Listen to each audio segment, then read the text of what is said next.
Hello everyone, this is Caroline Varghese और आज हम फिर से कुछ नए वोकैब सीखेंगे। ये वोकैब्स हम इंग्लिश के न्यूज़पेपर्स से लेते हैं। ये आपके बहुत ही मतलब आज के जो करंट टॉपिक्स हैं उनमें से लिए जाते हैं। फर्स्ट ऑफ ऑल ये आपको अपने क्वेश्चन पेपर्स में, चाहे वो रेलवेज़ का हो, एसएससी का हो, किसी भी क्वेश्चन पेपर में आपको ये बहुत ही कॉमनली देखने को मिलेगा। अनसीन पैसेजेस में भी आ सकता है एट द सेम टाइम, क्योंकि ये करंट टॉपिक्स में से हैं तो आप जब इंटरव्यू के लिए बैठोगे तो भी आप इन वर्ड्स को यूज़ कर सकते हो, राइट। ये आज के हमारे 5 वर्ड्स है। Our first word is sluggish.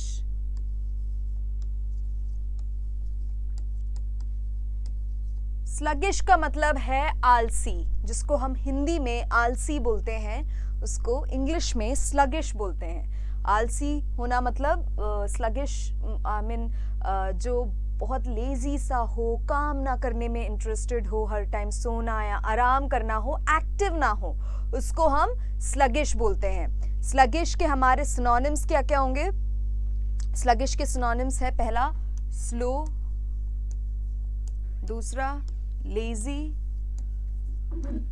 तीसरा लेथार्जी, है ना।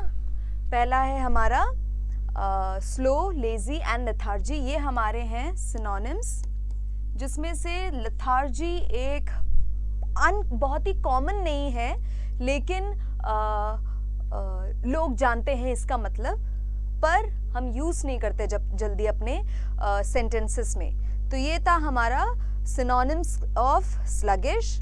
अब हमारे एंटोनिम्स होंगे just opposite, active, fast, lively. बहुत ही एक्टिव होते हैं, बहुत ही फास्ट होते हैं, बहुत ही लाइवली होते हैं, उसको हम स्लगिश का जस्ट ऑपोजिट बोलते हैं, राइट। तो active, fast is common. Lively एक ऐसा वर्ड है जो हम बहुत ही यूजुअली शो नहीं करते हैं। So this is the synonyms and antonyms. Sluggish का एग्जाम्पल क्या हो सकता है? Sita is feeling sluggish and headachy. Sita is feeling sluggish, उसको बहुत आलस आ रहा है, सुस्ती आ रही है, एट द सेम टाइम उसका सरदर्द भी हो रहा है। Sita is feeling sluggish and headachy. Next word है आपका इनबॉर्न। इनबॉर्न का मतलब है जो गुण हम में जन्म से ही होते हैं, ऐसे कुछ जो हमको बाय बर्थ हमारे पास होते हैं, उसको हम इनबॉर्न बोलते हैं, राइट। जो हम हिंदी में बोलते हैं जन्मजात, उसी को हम इंग्लिश में इनबॉर्न बोलते हैं। ऑल राइट, सो इनबॉर्न के हमारे सिनोनिम्स क्या होंगे? पहला होगा इनेट, नया वर्ड है। दूसरा है इनहेरेंट एंड तीसरा है इनब्रेड। ये तीनों ही नए वर्ड्स हैं, प्लीज इनको नोट डाउन कर लीजिए और इसका सेम मीनिंग है, ये सिनोनिम्स हैं इनबॉर्न के। हमारे एंटोनिम्स क्या होंगे? एंटोनिम्स होंगे अक्वायर्ड, कुछ ऐसा जो हमने सीखा है ना। Acquired, learned, acquired, learned and extrinsic। ये है हमारे एंटोनिम्स, जिसमें से acquired, learned, extrinsic तीनों ही नए वर्ड्स हैं, कुछ ऐसा नहीं है जो हम जल्दी यूज करते हो। इनबॉर्न का हमारा एग्जाम्पल होगा Mamta has a inborn talent of singing. Mamta has a inborn talent of singing. ये हमारा सेकेंड वर्ड था। हमारा थर्ड वर्ड है आज का एंटिसिपेट।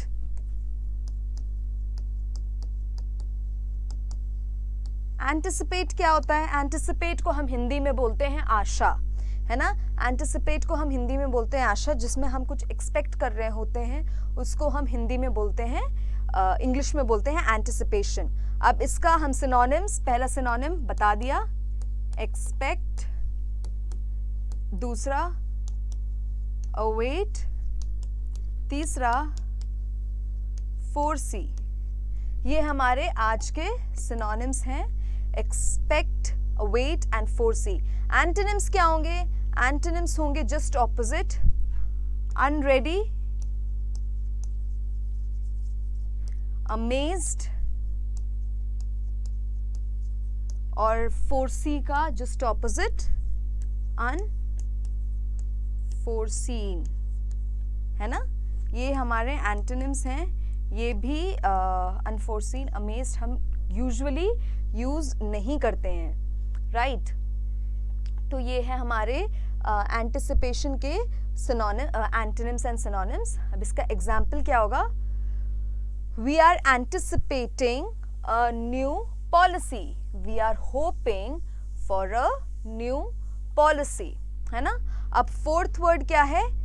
फोर्थ वर्ड है, बहुत ही कॉमन वर्ड है, आप कभी भी यूज कर सकते हो, कन्वे। कॉमन वर्ड क्या है?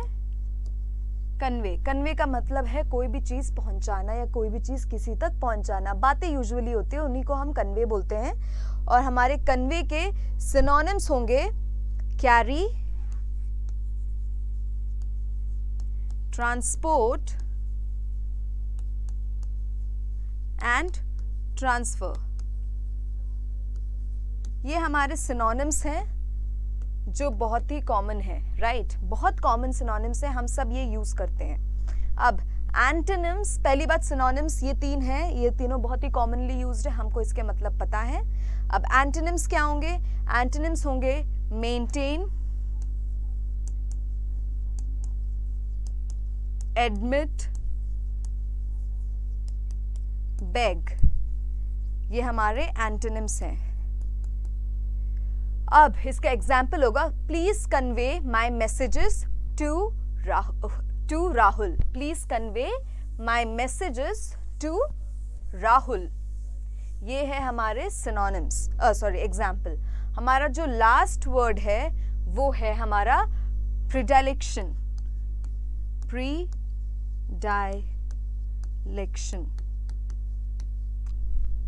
बहुत कॉमनली यूज नहीं होता है प्रीडायलेक्शन।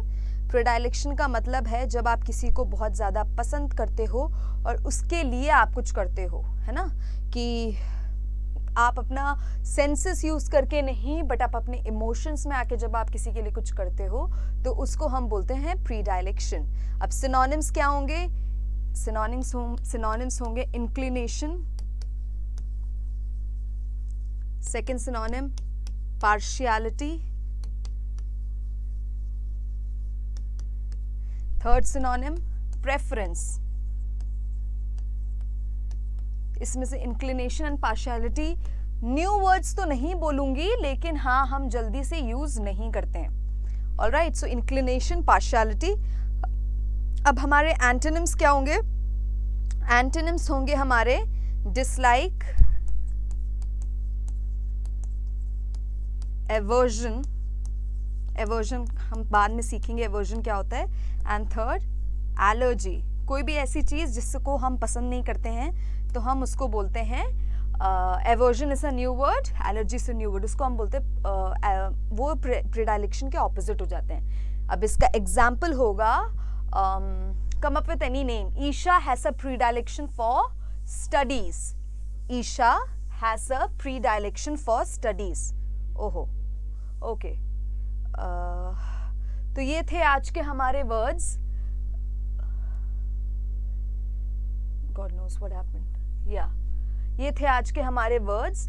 और ये वर्ड्स बहुत ही कॉमन थे, अगर आप मतलब देखोगे एक बार तो बहुत ही कॉमन वर्ड्स थे, एंड आप अपने ये वर्ड्स कॉमनली यूज कर सकते हो। तो मैं हर बार जैसा बोलती हूँ, प्लीज इनको कॉपीज में लिखिए, इनको रिवाइज कीजिए और इनके सेंटेंसेस बनाइए। That would be really helpful, और आप कुछ दिनों में ही अपने अंदर एक डिफरेंस देखना शुरू करेंगे।